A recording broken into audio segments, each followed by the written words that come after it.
Hello guys, eto na naman ako. Topic for the day is friend zone. Ano nga ba ang friend zone?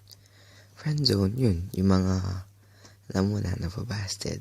Tapos sabihin hanggang friend na lang. Oo, yun yung mga sad. Pero sabihin ko sa inyo, huwag kayong mag-i-stay sa friend zone. Huwag tanggalin nyo, maghanap kayo ng bago. Kasi alam nyo, yun, maraming iba. Yan nga nakasulat, maraming iba. Diba? Dami pa diyang iba. Sa school nyo, sigurado na sa school, maraming chicks dyan. Alam ko yan kasi gawain ko. Hindi, joke lang.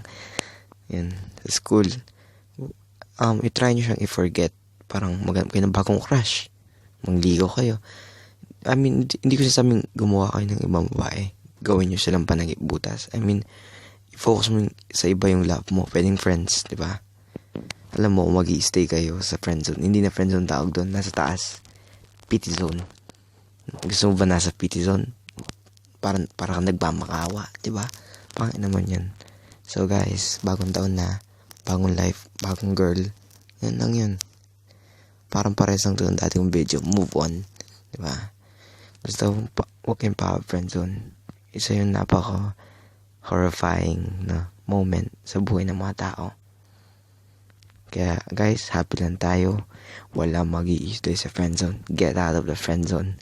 Walang kwenta ang friendzone na yan. Oh, pero sige, pwede pa kayo maging friend. Hanggang friend lang. Huwag mo na siyang tignan as huwag mo siyang tignan katulad ng pagtingin mo sa kanya dati na may crush ka sa kanya, ganun, di ba? Tsaka, usually, hindi mo na dapat siya kasamaan kasi medyo awkward na lang nun, di ba? Yung hindi nyo alam. Parang, ewan kayo. Basta, salamat guys. I appreciate the like para pag gising ko bukas, makita ko yung likes nyo, mapasmile naman ako. Thank you. Oh, thank you very much.